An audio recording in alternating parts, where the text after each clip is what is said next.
Alhamdulillah alladzi bi ni'matihi tatimmus shalihat wa ashhadu an la ilaha illallah wahdahu la syarika lah wa ashhadu anna Muhammadan abduhu wa rasuluh.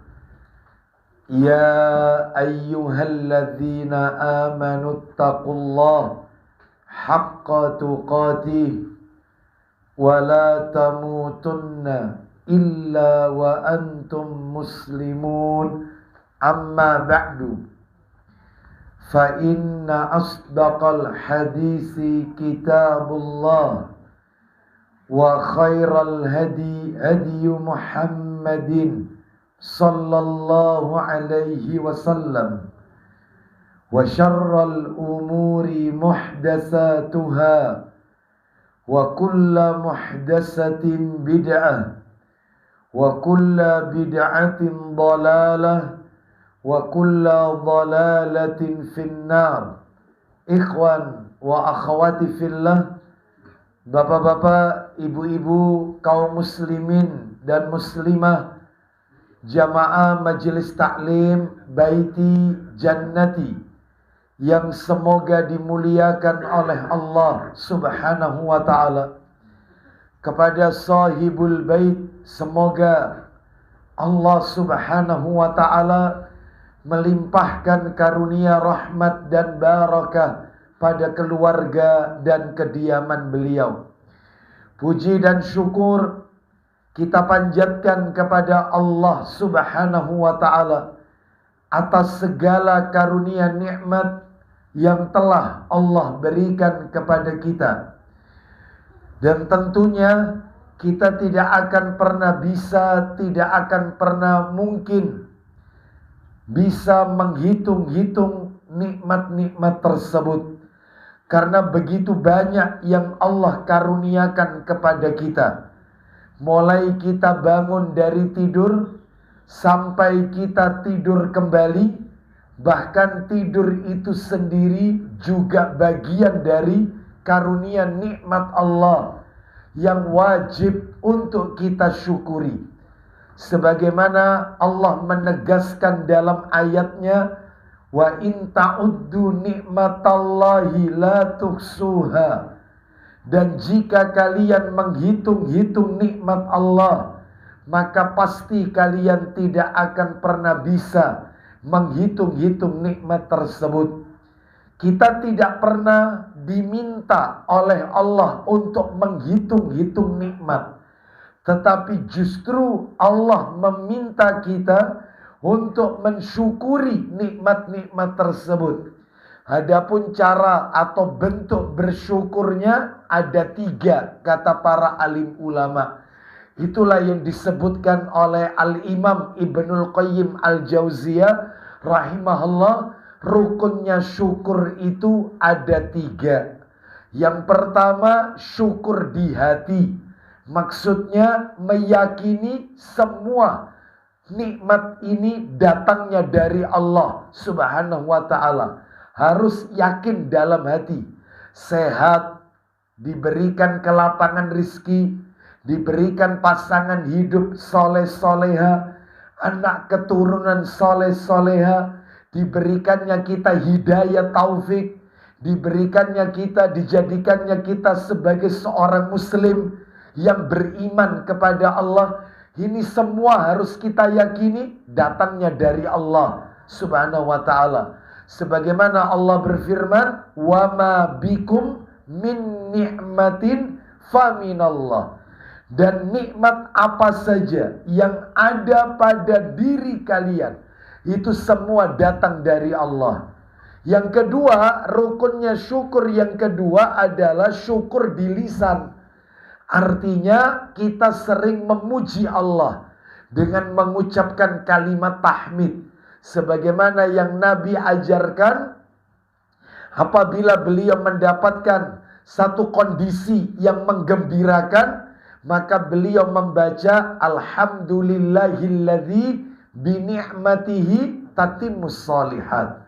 Segala puji bagi Allah yang dengan nikmat-nikmatnya sempurna semua amalan. Sebaliknya, jika Nabi mendapatkan kondisi yang tidak menyenangkan, tidak menggembirakan, Nabi juga memuji Allah dengan lafaz alhamdulillahi ala kulli hal. Segala puji bagi Allah atas segala keadaan. Jadi intinya tetap memuji Allah sekalipun kondisi yang tidak menyenangkan. Karena apa? Apapun musibah yang menimpa kita, intinya untuk melunturkan dosa-dosa kita. Makanya tanpa istighfar, tanpa kita sholat sunat taubat, dosa kita luntur karena ujian yang Allah berikan kepada kita. Makanya kita tetap memuji Allah subhanahu wa ta'ala, apapun itu bentuk ujiannya. Lalu yang terakhir, rukun syukur yang ketiga adalah syukur dengan amalan anggota badan, yaitu dengan melakukan amalan-amalan ketaatan kepada Allah dan meninggalkan semua bentuk dosa dan maksiat. Jadi Bapak Ibu sekalian, sadar atau tidak sadar, sekarang ini kita sedang berada di atas nikmat Allah. Tidak diberi kesempatan oleh Allah untuk melakukan maksiat, itu nikmat dari Allah Azza wa Jalla.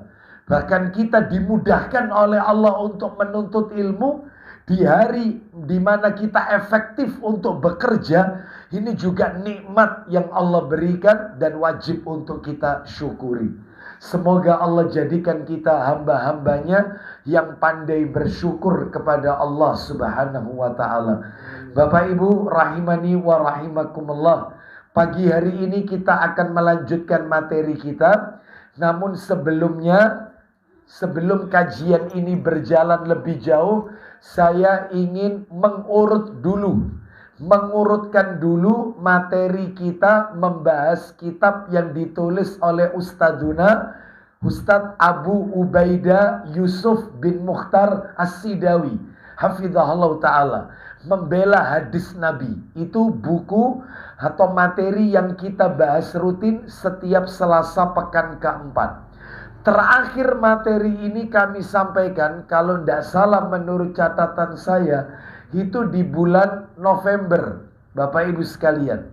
Jadi di bulan November itu kita sudah masuk membela hadis Nabi yang nomor 14. Tentang tidak ada penyakit menular. Nah, kan itu terakhir di situ. Desember dan Januari itu materinya bukan membela hadis Nabi. Desember dan Januari itu materinya tentang kisah pertemuan Nabi Ibrahim dengan bapaknya, yaitu Azar. Betul itu ya? Baik, itu terakhir Januari bulan yang lalu. Hari ini kita mencoba untuk mengurutkan lagi yang di bulan November. Berarti hari ini kita akan masuk pembelaan hadis Nabi yang nomor 15. Jadi membela hadis Nabi, buku yang ditulis oleh Ustadz Abu tersebut. Baik, Bapak Ibu sekalian, rahimani wa rahimakumullah. Kita akan bahas hadis tentang matahari juga bersujud kepada Allah. Diriwayatkan oleh Imam Bukhari, Imam Muslim, Abu Dawud, dan yang lainnya. Tetapi yang akan kami bacakan ini adalah riwayatnya Muslim. Dalam kitab sahihnya Sahih Muslim. Ya, karena yang riwayat Muslim ini lebih lengkap Bapak Ibu, lebih panjang, lebih lengkap dibanding riwayat yang lain. Bukhari pendek, ya. Riwayat Abu Dawud pendek juga. Yang panjang itu ini Muslim. Dan kalau saya lihat di bukunya Ustadz Abu Ubaidah hafizahullah ta'ala, ternyata yang dicantumkan hadis yang panjang, yang riwayat Muslim itu. Gitu ya. Baik, kita baca riwayat Muslim dalam Sahih Muslim 159. Kalau dicetakan terjemahan nomornya 131. Itu cetakan terjemahan 131. Kalau nomor asli 159. Ya. Baik, kita baca. Jadi kalau yang sudah pernah download bisa diketik saja 159 yang poinnya poin 228 dalam kurungnya itu. Ya. Kita baca Bapak Ibu. Ya, saya baca dan sekaligus terjemahannya. Saya bacakan. Kalau cetakan 131. Betul Pak Agus. Saya bacakan berikut dengan terjemahannya. An Abi Dzarrin radhiyallahu anhu annan nabiyya sallallahu alaihi wasallam qala yauman. Dari sahabat Abu Dzar, semoga Allah meridhoinya, bahwa pada suatu hari Nabi sallallahu alaihi wasallam pernah bersabda. Nah, kita dengarkan ini isinya.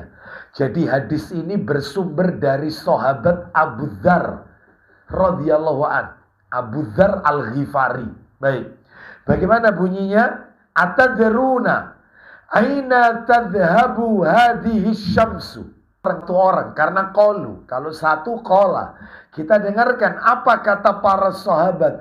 Allahu wa rasuluhu a'lam. Allah dan Rasulnya yang lebih mengetahui.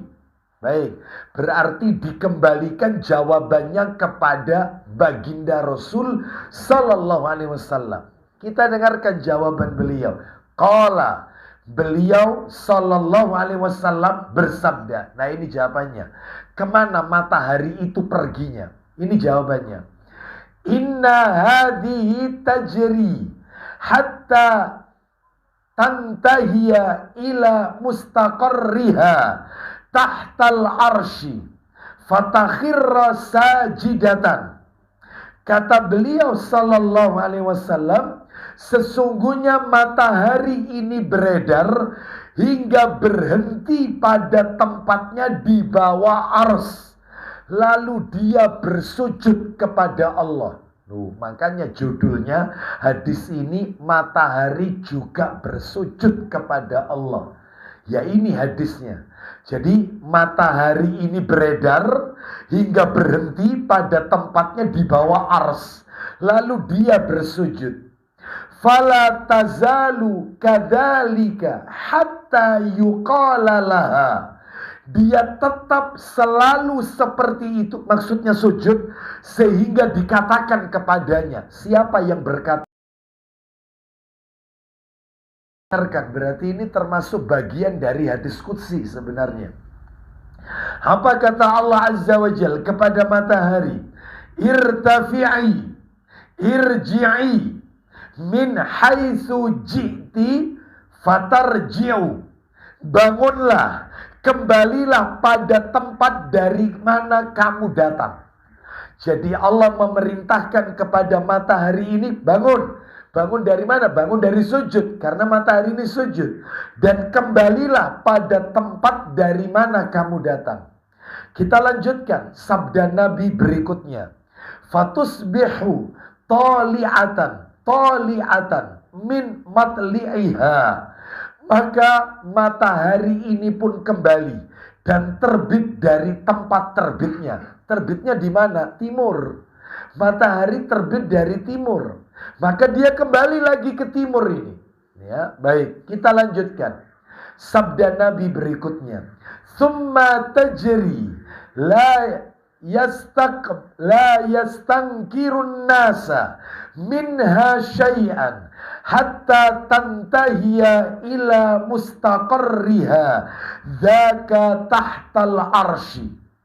Kemudian dia pun kembali terbit dari tempat terbitnya, sehingga dia beredar seperti biasa, di mana manusia tidak mengingkarinya sedikit pun, hingga ia berhenti pada tempat beredarnya, yaitu di bawah arsy-Nya Allah. Kembali di bawah arsy-Nya Allah lagi. Lalu apa yang terjadi? Fayuqalu laha. Lalu dikatakan kepada matahari, Allah lagi yang berkata, irtafi'i asbihi tali'atan min maghribiki.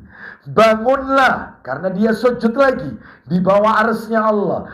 Dan terbitlah di pagi hari dari barat. Biasanya ini terbit dari timur. Ini Allah perintahkan bangun dari sujudmu dan terbitlah di pagi hari dari barat. Nah, sudah. Terus apa yang terjadi? Sabda Nabi berikutnya, fatusbihu tali'atan min maghribiha, maka dia pun terbit dari barat, ya. Faqala Rasulullah sallallahu alaihi wasallam, lalu kemudian Rasulullah sallallahu alaihi wasallam melanjutkan sabda beliau, atadaruna matadzakum. Ya, hatadaruna matadzakum. Tahukah kalian kapan hal itu terjadi? Kata Nabi. Jadi terbit dari barat itu, tahukah kalian kapan itu terjadinya? Maka Nabi menjawab sendiri, dzaka hina la yanfa'u nafsan imanuha lam takun amanat min qablu au kasabat fi imaniha khaira. Lalu Nabi membacakan firman Allah. Jadi ketika Nabi berkata atau bersabda kepada para sahabat, tahukah kalian kapan itu terjadinya? Matahari itu terbit dari arah barat. Maka Nabi membacakan firman Allah surat Al-An'am surat nomor 6 ayatnya ayat 158.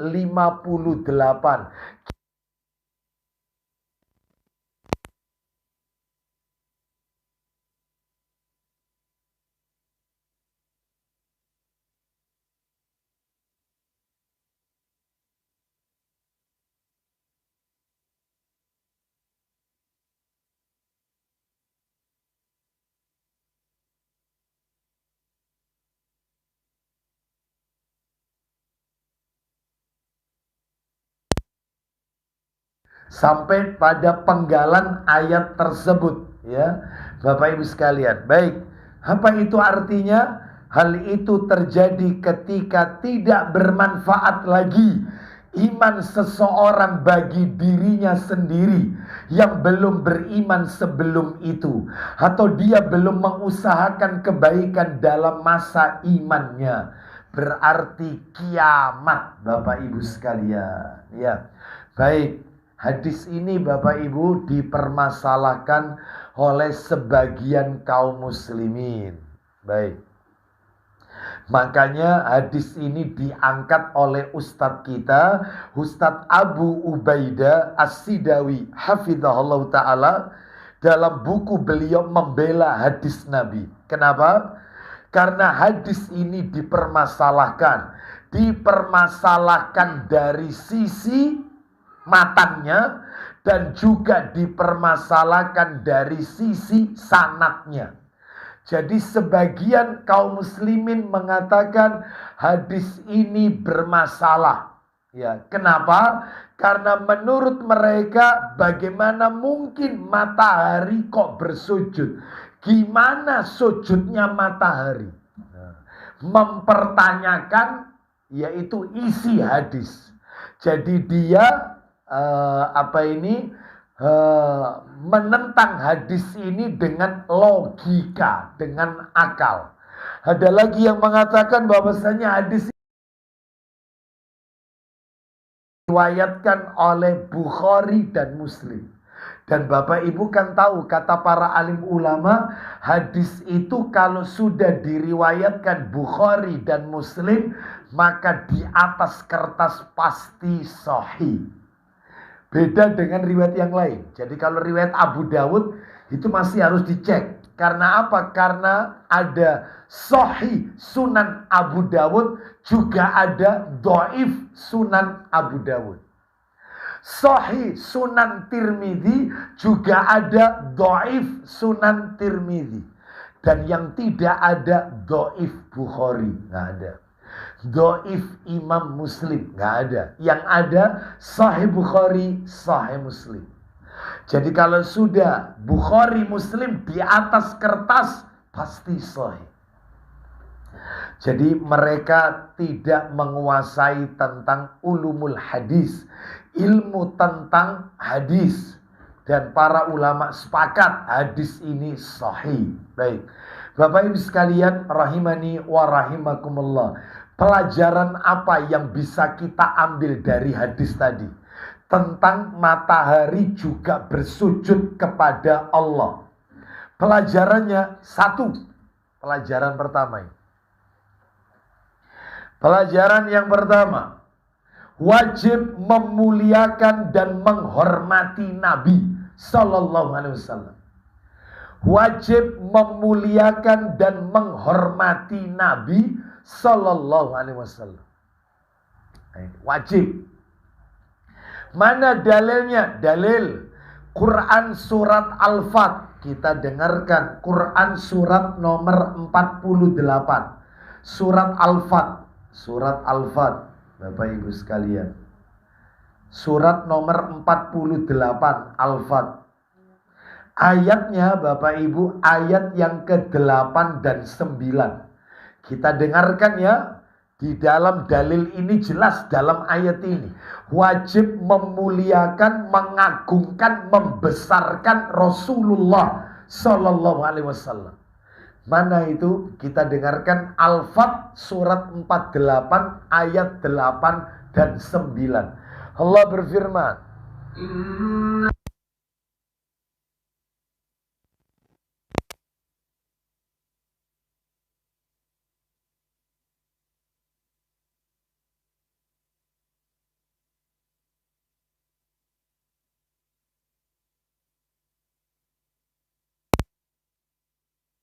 sesungguhnya kami mengutus kamu sebagai saksi, pembawa berita gembira dan pemberi peringatan. Perhatikan ya, sungguh kami mengutus engkau Muhammad. Nah itu ya, sebagai saksi, pembawa berita gembira dan pemberi peringatan. Lanjut sikap kita kepada beliau. Silakan. Supaya kamu sekalian beriman kepada Allah dan Rasulnya. Nah ini yang pertama, wajib kita imani Allah dan Rasulnya, utusan Allah ini, yaitu Nabi Muhammad SAW. Yang kedua Pak Agus, menguatkan agamanya. Menguatkan agamanya. Yang ketiga Pak Agus, dan membesarkannya.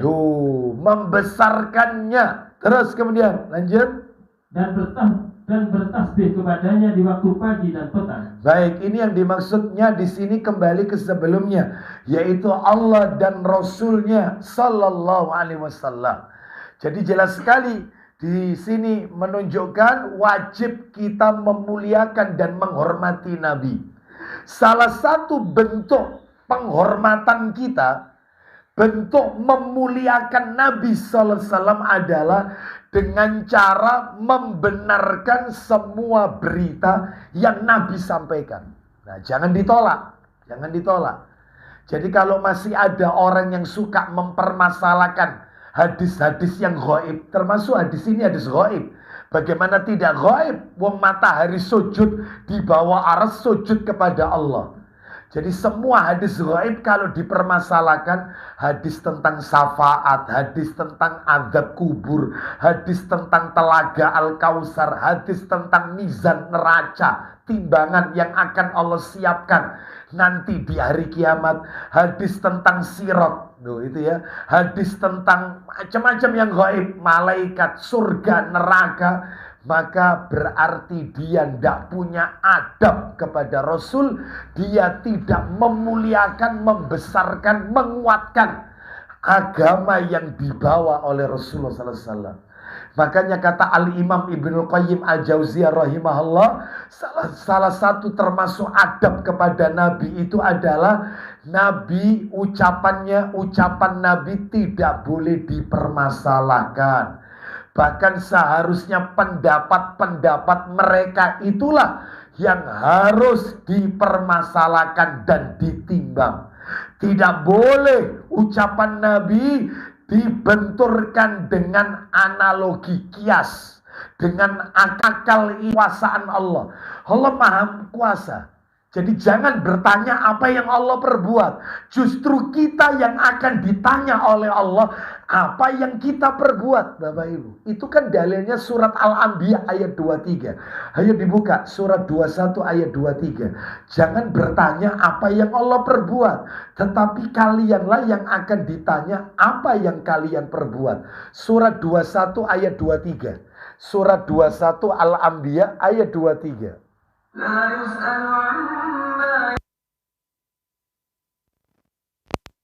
Sujud kepada Allah di bawah arsy ya. Pelajaran yang kedua, bagusnya cara Nabi dalam mengajar.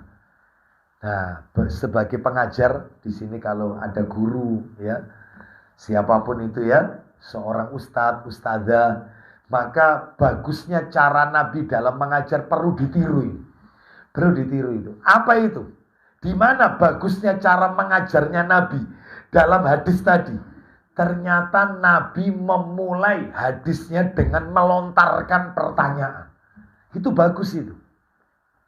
Itu jauh lebih berkesan kepada yaitu murid ya, kepada orang yang kita ajar ya.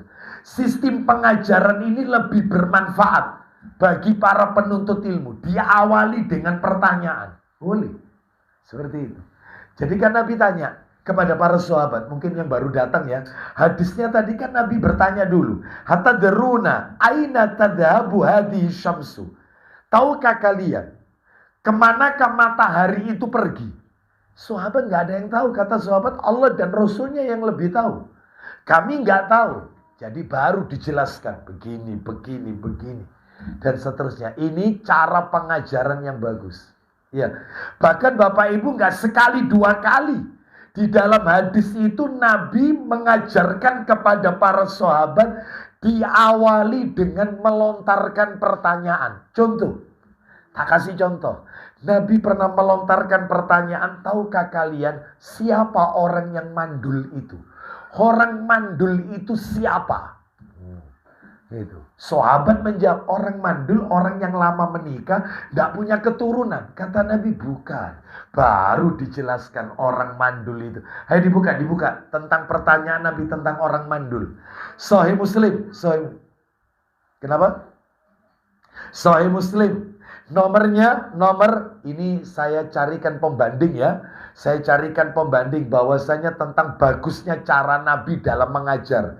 Jadi beliau itu terkadang kalau mengajar itu diawali dengan pertanyaan. Jadi nggak diawali dengan innal hamdalillah nahmadu, nggak langsung pertanyaan. Ya, langsung pertanyaan. Ya, seperti itu. Saya masih ingat rekaman tayangan di mana ini, di video YouTube. Boleh dicari kok.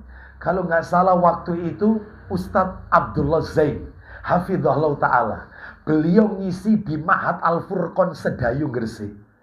Lalu beliau ngajar datang itu langsung setelah salam lalu membaca singkat memuji Allah dan sholawat kepada Nabi. Setelah itu langsung tanya kepada jamaah, siapa di antara para jamaah sekalian yaitu orang yang kaya? Ada orang yang kaya di sini? Bayangkan ini, gak diawali, mari kita memuji Allah, salam dan sholawat, enggak ini. Ya, langsung siapa di antara para jamaah orang yang kaya? Nggak ada yang angkat tangan. Tahukah para jamaah siapa orang kaya itu? Baru Rasulullah SAW pernah bersabda, orang kaya yang sebenarnya adalah kaya kaya hati. Lalu beliau menjelaskan seperti apa kaya hati itu, bla bla bla dan seterusnya, panjang. Jadi nggak apa-apa yang kayak begini, boleh dilontarkan pertanyaan. Nah, salah satunya, nah ini, tahukah kalian siapa orang mandul itu? Coba dibuka Sahih Muslim, nomornya 2 asli ya, dicetakan terjemahan tidak ada ini. Sahih Muslim nomor 2068. Muslim 2068. 2068 Sahih Muslim. Nah itu yang kalau ada banyak redaksi yang dalam kurung 4722. Yang 4722.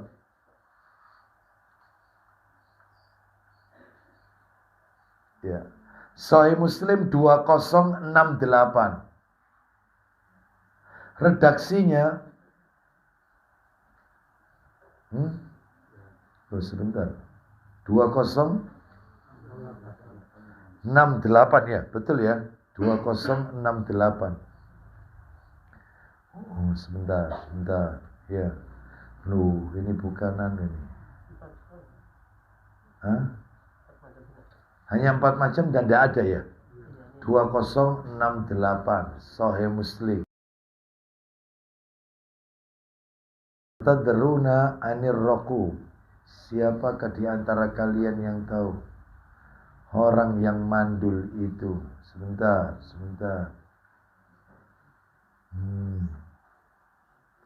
Coba kita cari yang lain dulu, sebentar. Coba dibuka Sahih Muslim. Nomornya 2581. 2581. Ini pertanyaan yang lain, bukan tentang orang mandul. Yang untuk yang itu kita lewati dulu sambil saya ingat-ingat. 2581. Kalau dicetakan terjemahan nomor 2211. Jadi Sahih Muslim 2581. Nah, yang dalam kurungnya 4678. Betul, tentang muflis.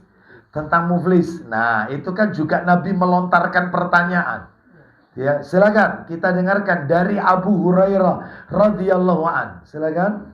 Dari Abu Hurairah radhiyallahu an, ia berkata, bahwa Rasulullah sallallahu alaihi wasallam bersabda. Perhatikan baik-baik Bapak Ibu sekalian.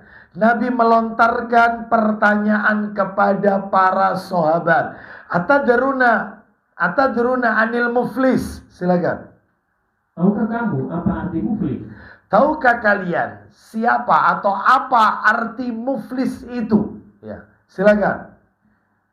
Yaitu bangkrut atau pailit. Nah, siapakah orang yang bangkrut, orang pailit, orang muflis itu siapa? Tidak punya uang dan tidak punya harta. Nah, menurut kami orang muflis itu adalah man la dirhamalahu wala mata. Orang yang tidak punya dirham, mata uang ya, tidak punya dinar, tidak punya harta kekayaan, nggak punya apa-apa. Orang miskin, itu orang muflis, orang pailit, orang bangkrut. Lalu dijelaskan oleh Nabi, siapa bangkrut orang pailit itu? Silakan. Maka Rasulullah SAW bersabda, iya, silakan. Muflis dari umatku akan datang kelak di hari kiamat membawa sholat, puasa, dan zakat. Kata Nabi SAW, ya, beliau menjelaskan bahwasanya innal muflisa min ummati ya'ti yaumal qiyamah bisolatin wa zakatin wa siyamin. Orang bangkrut, orang pailit itu adalah mereka yang dari kalangan umatku, yang mereka kelak di hari kiamat membawa pahala solat, pahala zakat, pahala puasa. Akan tetapi, lanjut. Dan membawa dosa karena dia pernah memaki orang. Karena dia pernah memaki orang. Terus.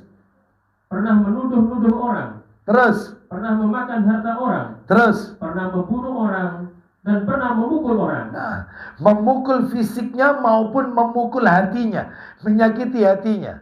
Jadi Bapak Ibu sekalian, orang ini rajin ibadah, soleh secara ritual, tapi tidak soleh secara sosial.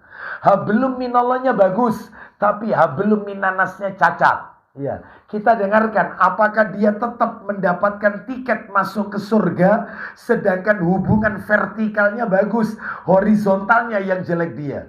Ya, dia suka makan hartanya orang, dia suka menyakiti orang dan seterusnya. Apa itu? Sabda Nabi SAW, silakan. Maka diberikan pahala kebaikannya kepada orang-orang yang dizaliminya. Terus kemudian, jika pahalanya kebaikannya habis sebelum terbayar lunas kepada orang-orang yang dizaliminya, ya, maka diambil dosa-dosa mereka yang dizaliminya lalu ditimpakan kepadanya. Nah, kemudian dia dilemparkan ke dalam neraka. Nah, ternyata tetap tidak mendapatkan tiket masuk ke surga. Ahli sholat, ahli zakat, ahli puasa. Kenapa? Karena dia cacat hablum minanasnya. Berarti kalau begitu muflis itu bukan orang yang tidak punya harta, tetapi mereka yang rajin ibadah, tetapi dia tidak melakukan kebaikan kepada sesama manusia. Baik, kita lanjutkan Bapak Ibu sekalian. Contoh lagi, Nabi pernah melontarkan pertanyaan. tentang masalah ghibah. Nah, ghibah. Coba dibuka Sahih Muslim nomor 2589. Muslim 2589. Ya, Sahih Muslim nomor 2589. Itu dalam kurungnya 4690. Itu apa ini yang asli. Kalau cetakan terjemahan 2219. 2219. 2219.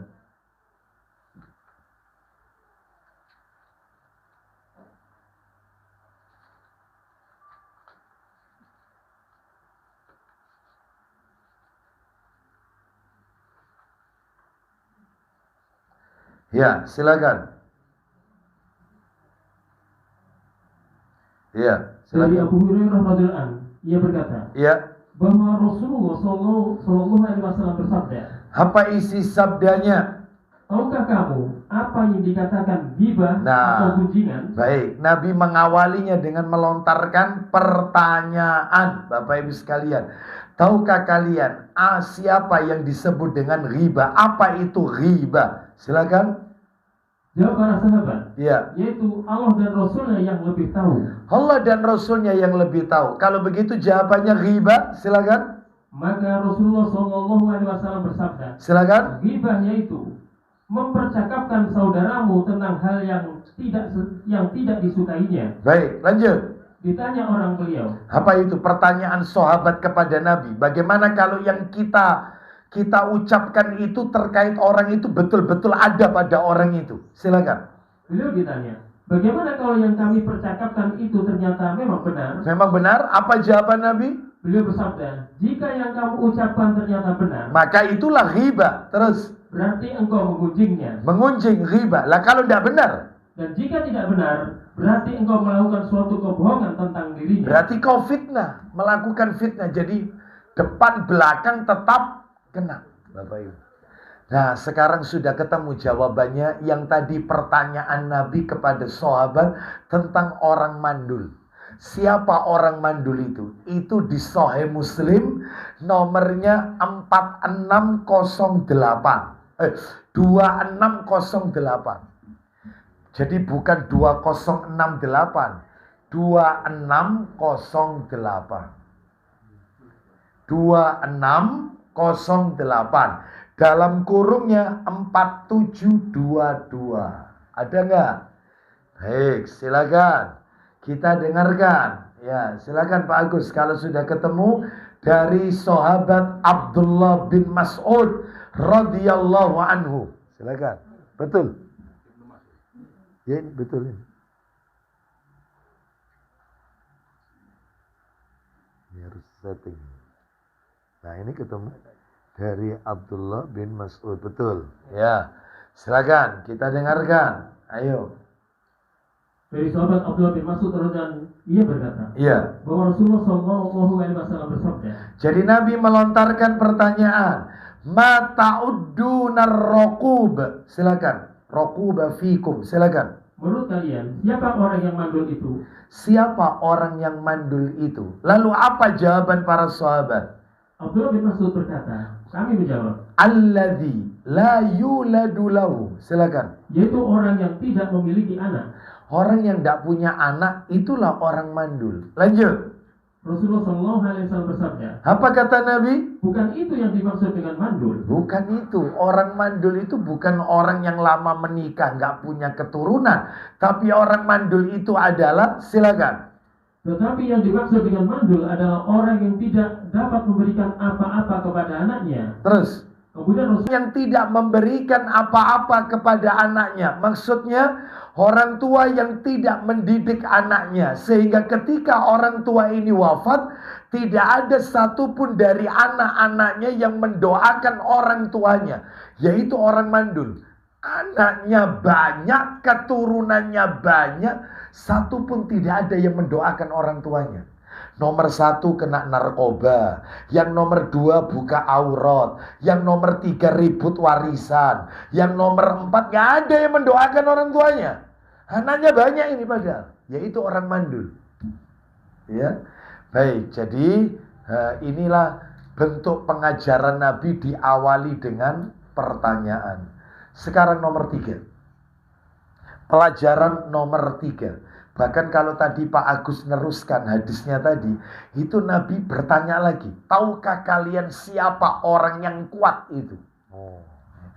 Jawabannya sahabat, orang kuat itu orang yang bisa mengalahkan musuh-musuhnya. Yaitulah jawara yang sebenarnya. Kata Nabi, bukan. Orang kuat itu adalah orang yang mampu mengendalikan amarahnya. Jadi kalau otot kawat, kekar, ya, tapi ngamuan, nah itu bukan jagoan itu, ya. Tapi kalau sebaliknya, kalau ada orang kurus kena angin ke kiri, miring ke kiri, ya, saking kurusnya tapi gak ngamuan, ya, digoda istrinya, ya, itu tetap sabar, makanya sampai jenggotnya putih sebelum waktunya ini, ya. Nah itulah orang kuat yang sesungguhnya. Nah, itu jawara yang sesungguhnya. Ya baik.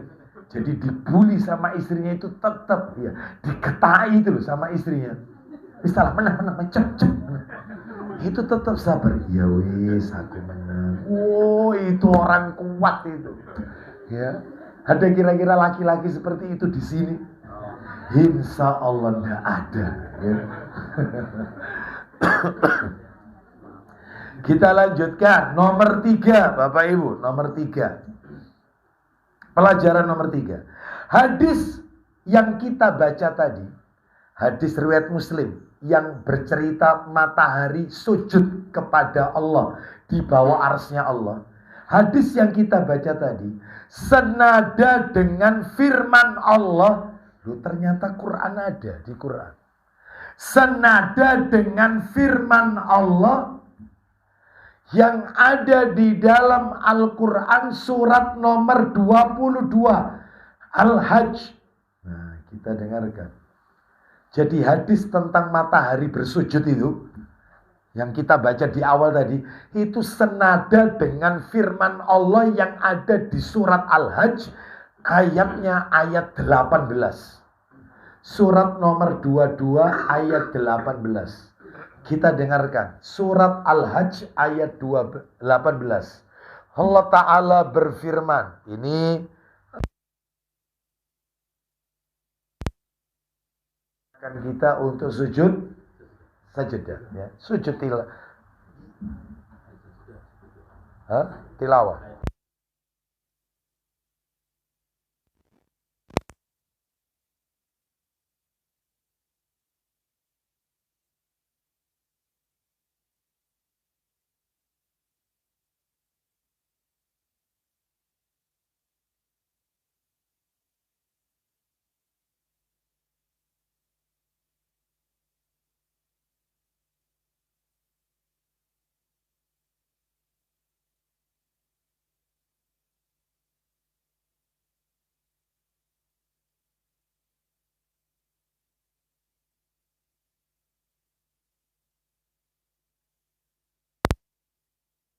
Tiada mengetahui bahwa kepada Allah bersujud apa yang ada di langit, di bumi, matahari, bulan, bintang, gunung, pohon-pohonan, binatang-binatang yang melata, dan sebagian besar daripada manusia. Nah, ya kan?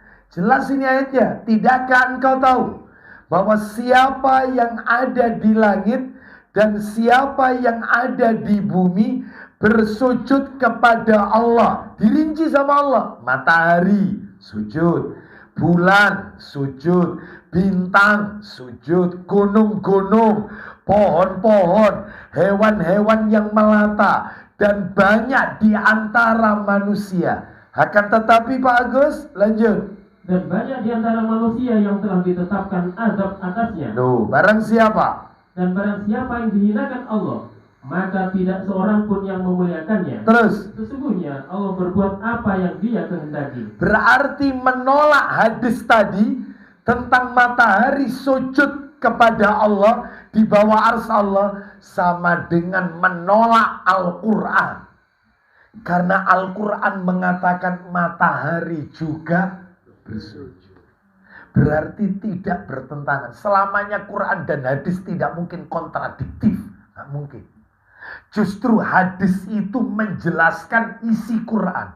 Karena Quran itu bentuknya masih mujmal, global. Hadislah yang merincinya. Ayat ini cuma mengatakan matahari sujud. Tetapi di hadis tadi itu kan dikatakan bangkitlah dari sujudmu.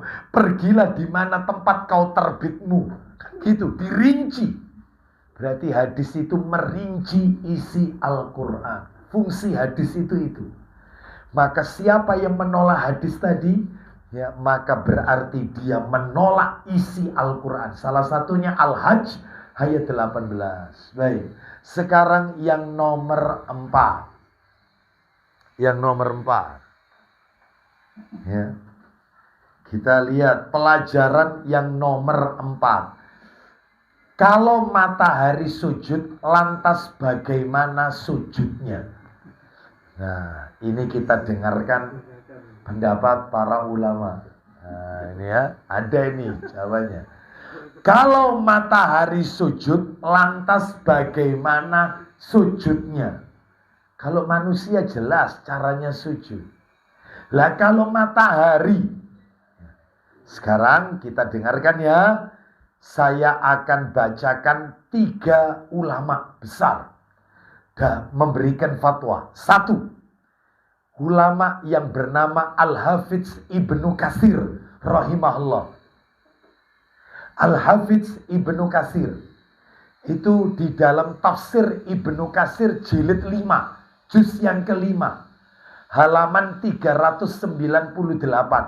Ya ketika menjelaskan Al-An'am sama ini tadi Al-Hajj juga termasuk yang barusan. Ini ya, Ibnu Katsir rahimahullah berkomentar, setiap makhluk sujud. Setiap makhluk itu sujud karena keagungan Allah. Baik suka maupun terpaksa. Ini katanya Ibnu Katsir ini. Setiap makhluk itu, makhluk berarti ciptaan Allah. Matahari termasuk ciptaan Allah. Setiap makhluk itu sujud karena keagungan Allah. Baik suka ataupun terpaksa. Dan sujudnya berbeda-beda. Dan sujud mereka berbeda-beda. Beda-beda. Sujudnya manusia, sujudnya gunung, sujudnya pohon-pohon, sujudnya bulan, ya. Sujudnya matahari. Beda-beda. Sesuai dengan pribadinya masing-masing. Ini kata Ibnu Katsir rahimahullah. Ya. Baik. Jadi sujud. Tapi tidak diketahui bagaimana cara sujudnya. Cuman harus kita imani. Mereka juga bersujud sesuai dengan pribadi masing-masing yang telah Allah tetapkan. Yang kedua, yang B. Abdul Aziz bin Baz. Syekh bin Baz rahimahullah. Itu dalam Majmu' Fatawa wa Maqalat. Dalam Majmu' Fatawa wa Maqalat di juz yang ke-8. Juz yang ke-8. Bunyinya begini fatwa beliau. Seluruh makhluk itu bersujud dan bertasbih kepada Allah. Seluruh makhluk itu bersujud dan bertasbih kepada Allah. Ya. Namun sujud dan tasbih mereka yang mengetahui hanyalah Allah. Yang mengetahui hanya Allah. Semuanya. Makanya kita tidak boleh membunuh kata. Kenapa? Karena kata itu suaranya bentuk tasbih. Dia bertasbih. Nggak boleh dibunuh. Kita tidak boleh membunuh semut. Semut itu tidak boleh dibunuh. Loh Ustadz, ini semut merah loh Ustadz. Meskipun pink sekaligus. Nggak boleh dibunuh. Kalau ada semut pink ya, nggak boleh. Diusir, disapu aja. Jangan dibunuh, jangan dibakar rumahnya. Jangan. Karena apa? Makhluk yang paling banyak berzikir menyebut nama Allah itu semut. Jangan dibunuh. Ya. Termasuk nggak boleh membunuh kelelawar. Ya. Nggak boleh dibunuh kelelawar ini. Karena kelelawar makhluk yang dia sempat yaitu berdoa kepada Allah dan membela Baitul Maqdis, Bapak Ibu sekalian. Masjidil Aqsa itu riwayatnya sahih itu. Ya. Dia yaitu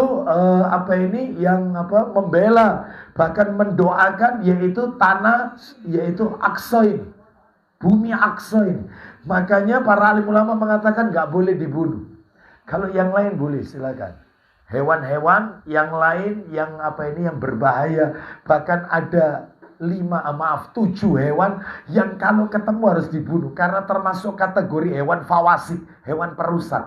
Ayo siapa yang tahu? Gagak, cicak, ular, tikus, ya, termasuk anjing, ya. Ini anjing hitam legam, termasuk ini ya. Itu, apalagi? Ya. Ada 6 apa 7 itu. Kita sedang berikhram, pakai baju ikhram dan kita ada di tanah haram, sah, nggak apa-apa. Kan nggak boleh membunuh hewan pada saat kita berada di tanah haram. Tapi ada hewan-hewan khusus yang boleh kita bunuh. Kalajengking termasuk, ya, kalajengking, ya. Kalau cicak 100 pahalanya, 100 bukan 100.000, 100 sekali pukul tapi. Kalau dipukul yang kedua kalinya baru mati, pahalanya kurang dari 100. Makanya kalau kita misalnya pengen dapat pahala yang banyak dan lagi tidak bekerja, ya ini aja. Mungkin bisa jadi pemburu cicak. Itu salah satunya ini ya. Boleh. Nomor 3 kita sebutkan C. Ulama yang ketiga C. Ini ya. Kalau matahari sujud, lalu bagaimana sujudnya? Kita dengarkan ulama yang ketiga bernama Syekh Muhammad bin Saleh Al-Utsaimin rahimahullah. Syekh Utsaimin dalam Majmu' Fatawa juga, kumpulan fatwa-fatwa beliau. Syekh Utsaimin, apa kata beliau rahimahullah? Kita tidak mengetahui bagaimana sifat sujudnya matahari. Kita tidak mengetahui bagaimana sifat sujudnya matahari.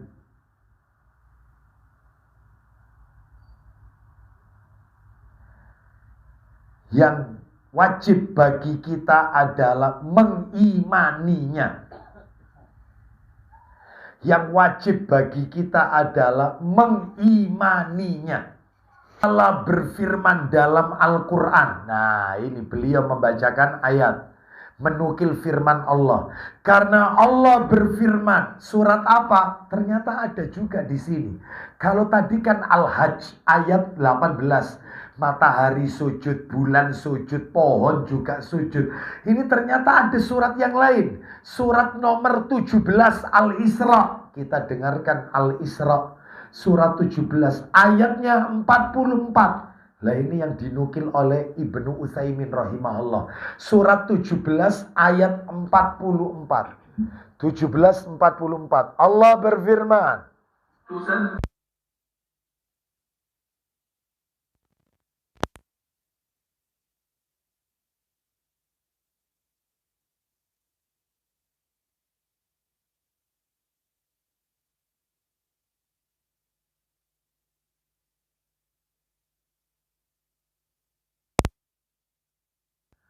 Langit yang 7. Langit yang 7. Bumi dan yang tahu hanya Allah. Kita wajib mengimani aja. Termasuk tasbihnya kata, tasbihnya semut, semuanya. Ya, lanjut teruskan. Sesungguhnya dia adalah Maha Penyantun lagi Maha Pengampun. Sampai-sampai ada dalil itu begini, Bapak Ibu sekalian. Ada dalil itu begini. Keutamaan orang itu kalau suka ngajak kebaikan. Nabi pernah bersabda demikian. Innallaha wa malaikatahu wa ahlas samawati wal ardina hatta namla fi juhriha wa hatta al-hud la yusalluna muallimin nasil khaira.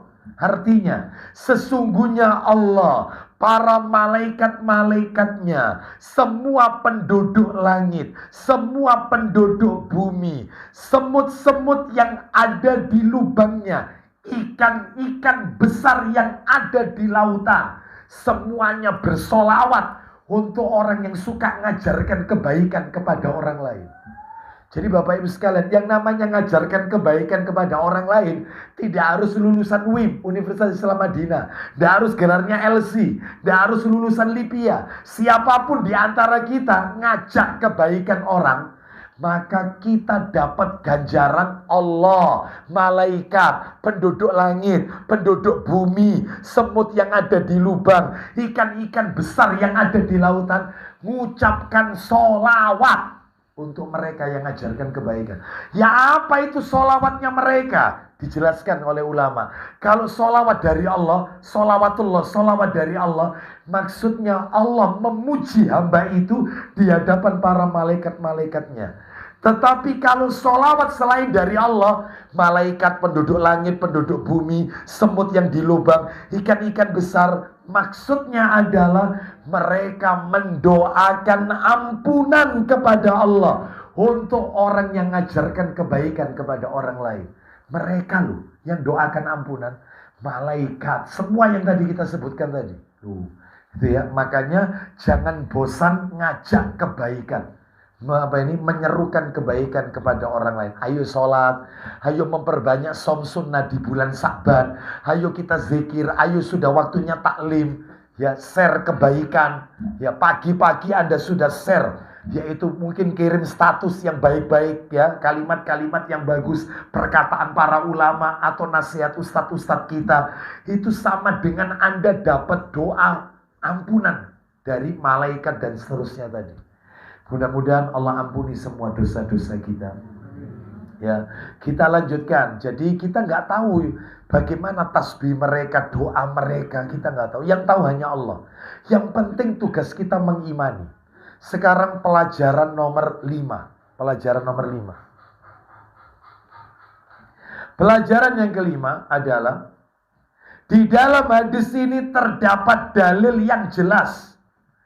Di dalam hadis ini terdapat dalil yang jelas bahwa matahari itu mengelilingi bumi. Selama ini kita sekolah, guru kita ngajari kita bumi itu mengitari matahari. Betul atau tidak? Ya, ternyata kebalik Bapak Ibu. Yang benar itu adalah, jadi saya ulang ya, di dalam hadis ini terdapat dalil yang jelas bahwa matahari mengelilingi bumi, bukan malah sebaliknya, bumi mengelilingi matahari, bukan. Contohnya di mana sisi pendalilannya? Tadi kan Nabi kan bersabda, Allah berfirman kepada matahari, pergilah, pergilah. Allah menyuruh matahari itu pergi, ya. Jadi bukan bumi yang disuruh pergi, berarti matahari yang mengelilingi bumi, bukan mataharinya diam yang berputar bumi, bukan. Ya. Jadi selama ini banyak teori-teori yang salah, ya, terutama teori Big Bang, ya, teori tentang teorinya Aristoteles, ya, apa itu manusia itu dari, ya kita dari Adam, cuma dia tok dari babon, gitu aja. Itu ya. Kalau kita dari Adam, kaum muslimin ya, cuma dia tok ini yang mengatakan dari kera, itu tok aja dari babon, dia tok, ya. Itu. Jadi nggak benar ini, manusia ini dari Adam bukan dari kera. Ini teori yang salah. Banyak sekali. Salah satunya ini. Jadi yang benar itu matahari mengelilingi bumi. Jadi teori apa? Darwin ya? Darwin, bukan Aristoteles, Darwin. Teori Darwin. Kalau teori Aristoteles itu apa? Apa? Oh, filsafat ya. Terus gak usah dihafal, wong bukan sahabat ya. Bukan tabiin, bukan tabiut tabiin ya. Gitu. Dulu kita ini ya rugi ngapalkan gitu ya. Gitu. Gitu. Giliran ngapalkan Quran bulat setengah mati. Ya, itu karena terlalu penuh memori kita ngapalkan ya. rumus Pitagoras, rumus itu ya. Ya Allah ya. Makanya yang punya anak sudahlah waktunya. Mumpung masih fresh, udah masukkan ma'had sudah. Ma'had yang dikelola sesuai sunnah, sudah aman sudah. Itu karena kita nanti dikubur gak akan ditanya tentang hukum Pitagoras ya.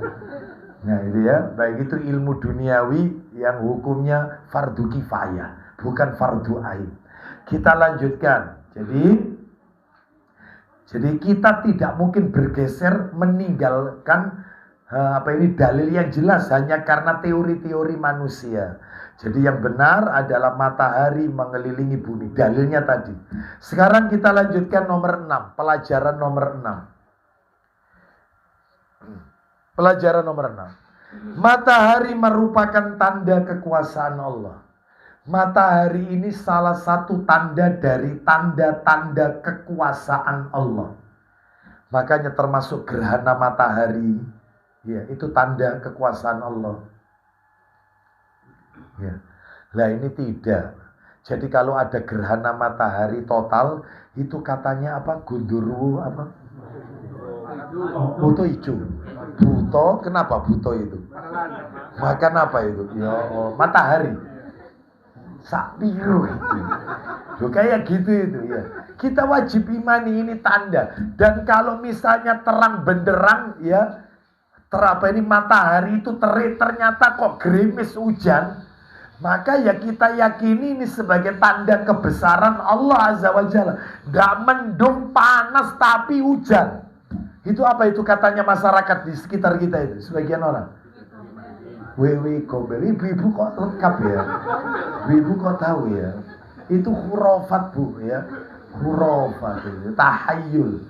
Jadi nggak benar ini semua katanya lagi ada orang soleh, orang alim yang meninggal, makanya siang tapi hujan, ya, panas tapi hujan, ya.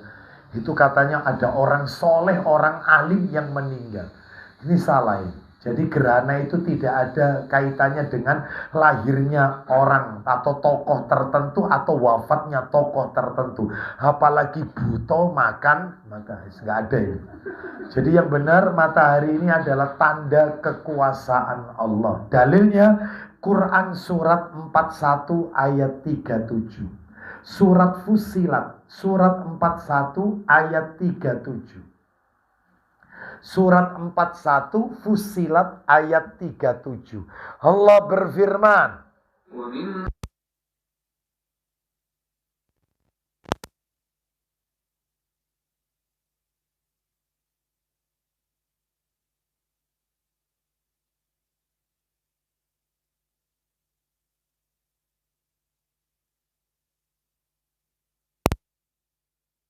dan sebagian dari tanda-tanda kekuasaannya ialah malam, siang, matahari dan bulan. Tanda-tanda kekuasaan Allah, matahari. Lanjut. Janganlah bersujud kepada matahari. Stop. Siapa yang nyembah matahari? Orang mana? Jepang. Sintu. Ya, agama mereka Sintu, Jepang. Ya, nyembah matahari. Ulang lagi, janganlah bersujud kepada matahari. Dan janganlah pula kepada bulan. Terus. Tetapi bersujudlah kepada Allah yang menciptakannya. Terus. Jika kamu hanya kepadanya saja menyembah. Nah, seperti itu. Ya. Baik, terakhir nomor 7, penutup pelajaran yang ke-7. Terbitnya matahari dari barat. Karena tadi kan Nabi mengatakan, pergilah kamu dari arah, yaitu terbitlah kamu dari arah terbenammu, yaitu dari arah barat. Suruh terbit di pagi hari dari arah barat. Berarti kalau begitu Ustadz, kiamat itu nanti terjadinya itu di waktu pagi. Iya. Bahkan Bapak Ibu, mohon maafin, itu di dalam riwayat Abu Dawud, jilidnya jilid 1, tentang ketika Nabi menjelaskan keistimewaan hari Jumat. Itu kata Nabi, seluruh binatang melata di hari Jumat, mereka tidak akan mengeluarkan suaranya sampai mereka mengetahui matahari itu terbit, barulah mereka berkicau, mereka mengeluarkan suaranya. Kenapa? Karena kata Rasulullah, mereka takut kalau hari itu terjadi kiamat.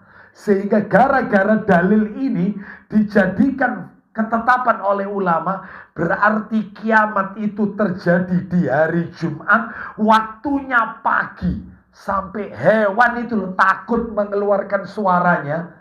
Begitu mereka tahu matahari itu terbit, barulah mereka mengeluarkan suaranya. Berarti sebelum matahari itu terbit.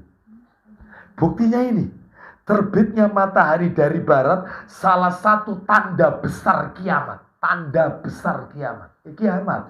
Wong semula terbit dari timur, ini terbit dari arah terbenamnya. Dari arah barat. Ya kiamat, kiamat besar ini. Tanda kiamat, tanda besar kiamat. Ya. Jadi Bapak Ibu sekalian, rahimani wa rahimakumullah, ya, yang tidak takut itu hanya manusia saja. Ya. Ketika di hari Jumat, ya, waktunya mereka itu untuk beribadah kepada Allah, ini tidak jam 2, jam 3 dini hari Jumat keluar dari diskotik. Hewan itu takut. Hewan ini binatang masih takut. Ya, manusia nggak takut. Keluar waktu subuh dalam keadaan mabuk. Fly to the sky. Apa itu fly to the sky? Ya, terbang di. Ya. Jadi hanya manusia yang tidak takut, manusia dan jin. Seluruh hewan takut, binatang itu nggak punya akal, takut. Baik mana dalilnya terbitnya matahari dari barat, salah satu tanda besar kiamat. Dalilnya Sahih Muslim.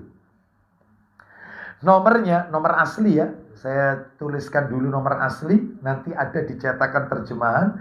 Nomor aslinya 157 dan 158. Sahih Muslim 157 dan 158. Ya. Kita dengarkan. Kalau cetakan terjemahan, silakan bisa dibuka 129 dan 130. 129 dan 130. Nomornya berurutan. 157 Bapak Ibu kalau buka itu yang dalam kurungnya 226.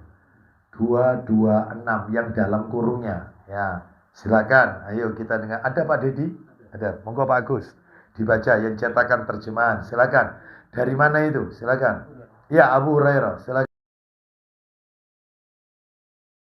Rasulullah SAW bersabda,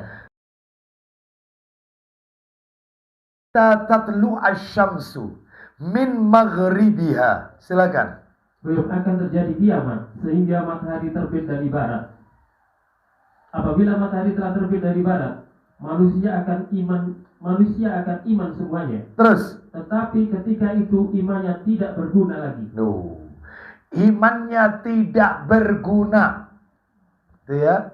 Iman mereka tidak ada manfaatnya, taubatnya tidak bermanfaat kalau sudah matahari terbit dari arah barat. Terus kemudian Nabi membacakan, lanjut. Apabila sebelumnya dia tiada beriman, ya, atau tiada berbuat kebajikan dengan imannya itu. Terus baca 130-nya, silakan. Dari Abu Hurairah ia berkata, iya, bahwa Rasulullah SAW bersabda, isinya ada 3 perkara, apabila ketiganya terwujud, maka iman seseorang tiada berguna lagi. Stop. Jadi Bapak Ibu tolong diingat ya, tolong diingat. Ada 3 hal yang apabila 3 hal ini muncul, maka taubat seseorang nggak diterima. Taubat seseorang tidak diterima. Maaf, bukan 3, 4. Ada 4 hal di mana kalau ini muncul, taubatnya tidak diterima. 4 hal yang kalau ini keluar, imannya, taubatnya seseorang nggak diterima, nggak ada manfaat. Ya, istilah bahasa keleteknya kasep. Nasi sudah jadi bubur. Kalau sudah muncul 4 ini, apa saja itu 4 ini, Ustaz? Kita dengarkan yang 3 yang dibaca Pak Agus sesaat lagi. Silakan. Yang 3 kita dengarkan. Apa saja Pak Agus? 1, silakan. Apabila dia belum iman Ulang lagi dari awal. Rasulullah SAW bersabda, ya, ada 3 perkara. Ya. Apabila ketiganya terwujud, ya, maka iman seseorang tiada berguna lagi. Gak berguna lagi. Lanjut. Apabila dia belum iman sebelumnya, terus atau tidak berbuat kebajikan dengan imannya itu. Lanjut. Yaitu Satu, apabila matahari terbit dari barat. kalau sudah matahari terbit dari barat, maka tobat tidak ada manfaat, percuma. Iman tidak ada manfaat, percuma. Ya, kasep, nasi sudah jadi bubur, terlambat sudah, kiamat berarti. Nomor 2, keluarnya Dajjal. Keluar Dajjal. Kalau Dajjal sudah keluar, sekarang sudah keluar belum? Tapi antek-anteknya Dajjal sudah keluar. Siapa anteknya Dajjal? Orang yang mengaku sebagai nabi, utusan Allah, mengaku menerima wahyu. Itulah, jadi kata Nabi, kalau sudah muncul 30 Dajjal yang semua mengaku adalah utusan Allah, maka kiamat. Siapa 30 Dajjal ini? Yang sudah keluar, 1, Musailama Al-Kadzdzab. Terakhir, Indonesia nyumbang. Indonesia tidak mau ketinggalan, nyumbang. Siapa? 1, Lia Eden. Yang berikutnya, mantan pemain bulu tangkis Ahmad Musaddiq. Ditangkap itu. Karena dia mengaku dapat wahyu di Bundaran HI. Hotel Indonesia. Kok bisa malaikat Jibril turun di situ? Mantan pemain Ahmad Musaddiq. Jadi bukan hanya sekedar mengklaim saya nabi, saya rasul, utusan Allah, nabi penutup, bukan. Tapi dia juga bawa ajaran bahwa pengikut punya pengikut, makanya ditangkap. Termasuk ada lagi setelah Ahmad Musaddiq dari Jawa Barat ketangkap. Siapa itu? Sayuti ya? Sayuti. Ya, dari Jawa Barat ya. Dari Jawa Barat itu. Ada kok, kalau nggak salah Asep apa gitu. Ya, apa ada nabi namanya Asep? Ada gitu kalau nggak salah. Ini ada lagi Sayuti. Sudah berapa?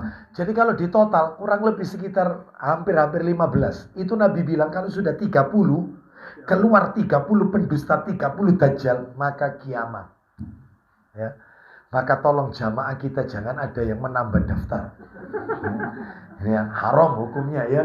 Dan orang ngaku nabi itu harus dibunuh. Ya, darahnya halal. Kan ada 12 orang yang darahnya boleh ditumpahkan, boleh kisos. Dikisos meskipun muslim, baca syahadat. Dalal, karena melakukan pelanggaran-pelanggaran syariat. Selain orang yang sudah pernah nikah berzina, itu kan harus dirajam. Dia nikah, terus selingkuh, berzina, maka dirajam sampai mati. Meskipun dia beriman, muslim. Itu salah satunya orang yang ngaku nabi. Itu dibunuh. Termasuk orang yang menyetubuh hewan, orangnya dan hewannya harus dibunuh. Ya, termasuk pelaku liwat, menyukai sesama jenis. Itu dibunuh. Cara bunuhnya, itu katanya ulama ada 3 cara bunuhnya. 1 dirajam, seperti kalau pelaku zina. Yang kedua, lah ini yang paling kuat ini. Yang kedua ini, pendapat paling kuat. Dijatuhkan dari gunung yang paling, tempat yang paling tinggi. Dijatuhkan tempat yang paling tinggi. Jadi banci, gay, gitu ya, itu dijatuhkan dari tempat yang paling tinggi. Jadi kalau jatuh masih kejat-kejat, ya diulangi lagi, dibaleni. Karena tapi di negeri kita tidak, malah jadi bahan lelucon. Bahkan ratingnya tinggi. Bahkan banci di negeri kita dikasih panggung, disuruh ceramah bahkan. Ya. Itu kalau di negeri Islam, Nabi bilang apa? Ketika ada bencong, banci masuk Madinah. Apa kata Nabi? Keluarkan orang ini dari Madinah sampai dia sembuh baru masuk. Keluarkan. Di negeri kita tidak dikeluarkan. Ya apa ini dinaungi? Ya, itu. Nabi bilang, keluarkan orang ini dari Madinah. Itu riwayat Muslim itu hadisnya. Jadi makanya tidak ada sahabat yang banci, itu tidak ada. Tidak ada sahabat banci, yang ada. Ya, kita lanjutkan. Ya, kita lanjutkan. Jadi nomor 1 tadi ketika apa? Matahari terbit dari barat. Nomor 2 keluar Dajjal. Nomor 3 Dabah. Binatang melata. Nah, binatang melata keluar. Ya. Seperti apa binatangnya? Wallahu a'lam bishawab. Yang jelas binatang melata keluar. Itu kan 3. Lah tadi kan saya sampaikan 4. Yang satu lagi apa? Ketika ruh sudah di kerongkongan, selesai, nggak ada tobat, tidak ada iman, wong ruh sudah di kerongkongan. Ya, mana dalilnya? Ayo dibuka dalilnya. Yang di-download aja Pak Agus atau Pak Dedi boleh. Monggo Ibnu Majah nomor diketik dulu nomornya 4253. 4253. 4253. Ya. Ibnu Majah. Cari Ibnu Majah 4253. Silakan. Dari mana itu? Dalilnya 4253 Ibnu Majah. Ketemu bagus? Ya, yang dalam kurung 4243. Ya, Abdullah bin Mas'ud. Terus. Nah ini Abdullah bin Mas'ud. Ya, silakan. Ayo baca. Dari Abdullah bin Mas'ud radhiyallahu ia berkata, Iya. bahwa Nabi SAW bersabda, Isi sabdanya, Innallaha azza wa jal la yaqbalu taubatal abdi malam yugharghir. Silakan. apabila ajal salah seorang dari kalian telah ditentukan di suatu tempat, Iya. di muka bumi, Iya. maka ia akan diberikannya kebutuhannya untuk pergi ke tempat tersebut. Lanjut. Dan jika telah sampai pada batas akhir perjalanannya, Iya. maka Allah SWT akan mencabut nyawanya. Terus. Dan bumi akan berkata pada hari kiamat. Iya. Ya, 42 berapa tadi? 4253 kan? Iya, 4253. Betul. Iya, 4253. Sebentar. Loh, lain Pak Agus. Ini adalah 17 Sa'ban. Berarti tinggal tersisa 12 atau 13 hari lagi kita akan memasuki bulan Ramadan. Oleh karenanya persiapkan baik-baik ketika menyambut bulan Ramadan. Dan mudah-mudahan Ramadan tahun ini bukanlah Ramadan yang terakhir bagi kita, tetapi Allah masih memberikan kesempatan kepada kita untuk menikmati indahnya Lailatul Qadar di masa-masa yang akan datang. Saya tutup sampai di sini kajian kita. Bulan depan masih tetap ada, Pak Agus? Ada enggak? Hah? Habis Lebaran. Maret, Selasa keempat? Lanjut ya? Masih tetap. Kalau tidak salah itu di bawah 10 hari terakhir ya. Ya, sebelum 10 hari terakhir. Kalau nggak salah 10 hari terakhir itu awal April. 31 ya, awal April ya. 31 Maret ya. Nah, insya Allah. Berarti kita masih ada satu pertemuan lagi dan mungkin April juga mungkin ada ya karena Idul Fitrinya tengah-tengah ya. Baik. Nah, demikian. Semoga Allah Subhanahu wa taala meridhoi amal ibadah kita. Saya cukupkan sampai di sini karena saya masih ada amanah. Kita tutup wassallallahu ala nabiyyina wa ala alihi washabihi wasallam. Subhanakallahumma wa bihamdika asyhadu an la ilaha illa anta astaghfiruka wa atubu ilaik. Wa akhiru da'wana anil hamdulillahi rabbil alamin. Assalamualaikum warahmatullahi wabarakatuh.